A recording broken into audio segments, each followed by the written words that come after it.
We've been trying to catch this guy for a very long time. Hi, buddy. How you doing? You don't seem like you're too afraid, huh?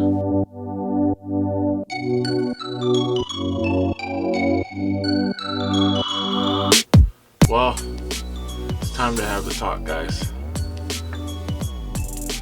We've been showing you the glamorous part of RVing and how we RV, but it's time to get down to the nitty-gritty. It's kind of what we showed you, and we're also going to have a tour of the campground, and I will put that right there. See all these YouTubers, they point like this, it never really lines up. We're pointing at the tag. I'm going to put it right here. Or is it right there? Right there, right here, it's over there. We've been showing you the glamorous part of RVing and how we RV, but it's time to get down to the nitty-gritty. All right, time to leave this place, this beautiful place. So we'll do is unhook our water and our power that's hooked up to our coach. And I'm also gonna fill up our fresh water.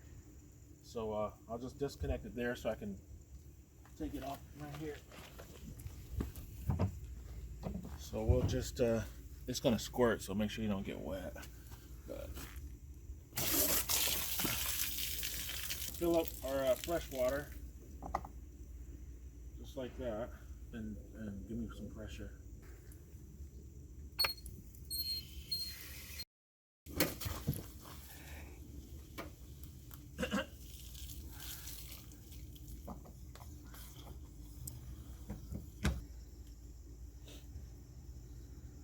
And there's a mouse trap in here.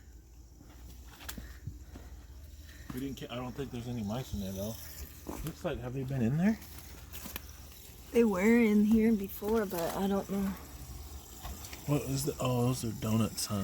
Oh yeah, Donuts blueberry donuts. But there are mice out here, so we keep the traps there in case we catch any. But it don't seem like we got any here, so you're gonna get mice doing this RV thing. I don't think I've heard anybody talk about that, but to me, it's almost inevitable. You're out here parked in the woods, you know, and mice see this nice warm RV. It's like, and they almost flock here. I think we've caught, At least through our history, 6. At least 6 mice on different occasions. And you know, sometimes we'll set the traps in the middle of the night. That's when they like to come out and eat and just whap out. And then you hear the legs skirmish. And then sometimes we use the sticky traps to catch them, and in the morning when we catch them with the sticky traps, they're still alive and they're looking at me. It's kind of sad though. I tried to free them a couple of times where I'd try to pry them out of the sticky trap, and one time I did that. I got him out and we put him in a bucket to try to, you know, heal him up and then release him later, I suppose, or keep him as a pet. But he ended up eating some of the glue that was stuck to him, and after about 2 days he succumbed to the glue. So he ended up dying from that, and it was pretty sad. So now if I catch him in the glue traps, it's almost better to not even try to pry him out, to just put him out of his misery. And there's multiple ways to do that. Kind of graphic, but I feel it's the most, I feel it's the quickest way. And so we just usually drown them. Sorry.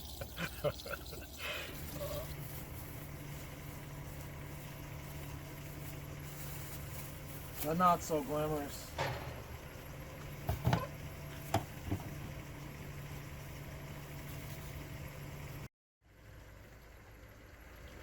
She's about done. We do dump our black tank first, and then our gray tanks after, because it kind of washes the hose out when you're dumping your gray tank. So that's RV 101.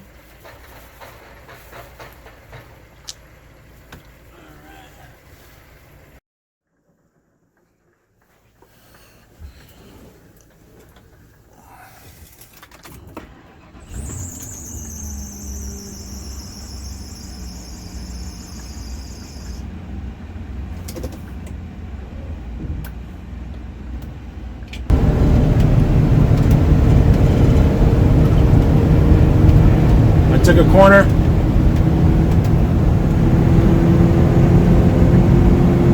And look what happened. That's why when you're RVing and you take off and you sit for 2 weeks and then you decide to drive around, things fall. So you got to be careful and go ahead and secure your drawers and everything. We missed one. You know, I try to eat healthy as much as possible. You know, that doesn't happen all the time. And when I come out here, it's like I got all these choices. You know. And some of them might not be that good of a choice. And so, you know, I'm starting a diet here. And, you know, if I was in the woods, I wouldn't have, you know, it wouldn't be as tough. But, you know, here with it all being in my face, it makes things a little bit tougher. So that's one of the things I have to contend with. And also, you know, there's times where you see nice fancy cars, you know, and people living a different life. And then you see people that are living a not so good life and they're just trying to get by day to day. Well, we're trying to get by day to day as well.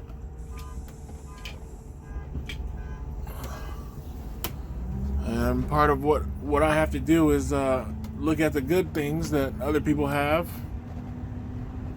and not let that get in my way. I can't look at that and be like, oh, okay, that's not fair, this or that. You know, I don't have much. And I can't let that, you know, worry me. I gotta keep my eyes on the prize, which what that may be. I thought you were gonna park along the back, but Oh, I can move. We kind of like sometimes parking near the grass. You know, you don't want to always park near the concrete. We get a little bit of grass, small patch. And that works as well. So this is Walmart. Right? Gotta keep your head up.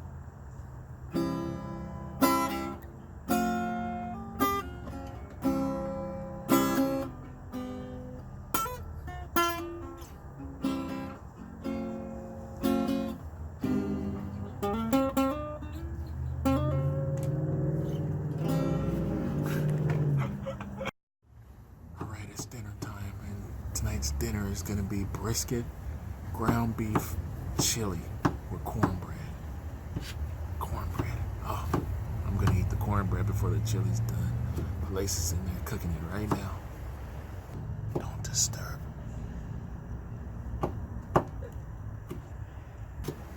Can't wait. Delicious. Well, I must say, the evening is winding down. We got our low power consumption LED light bulbs on. That's like, what's the ratio? Like 1/40th of a regular light bulb? Like if I was to run this light bulb, which one is it? This one. I could run 40 of those and it would compare to one of these. So let me shut that back off. So let me turn on 40 more of those and it would compare to what are you laughing at? Because I keep repeating myself? no. Yeah?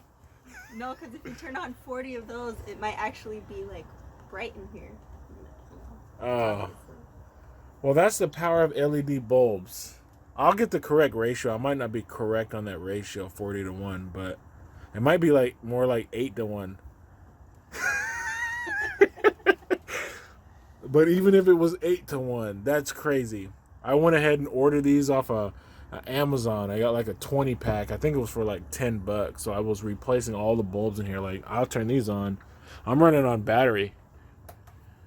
And I got, those are all LEDs. I got some in the hallway, in the bedroom, even over the kitchen.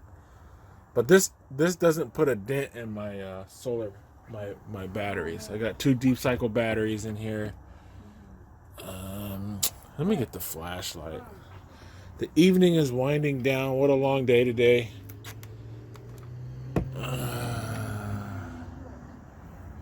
My flashlight so I can show you guys my solar power right now. So that's at 12.5 volts on my deep cycles, and I've been running that light all evening. I turned the other 2 LED light bulbs on. It doesn't even matter that they're on. They run cooler, and I can run a whole bunch of them in comparison to that bulb. So if you guys have an RV, make sure you get solar. If you guys have an RV, make sure you get LEDs. Is what I'm trying to say.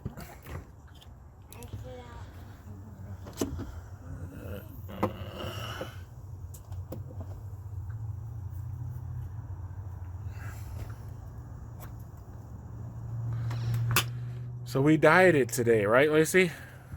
Yeah. We woke up and for breakfast we had coffee. Did I have anything sweet this morning? No, I ate half an apple. Let me switch cameras real quick. Let me get into the other one.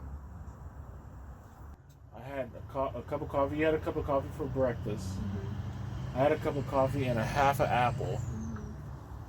And then for dinner / lunch, I'll go ahead and show you a picture of the bowl of chili I had.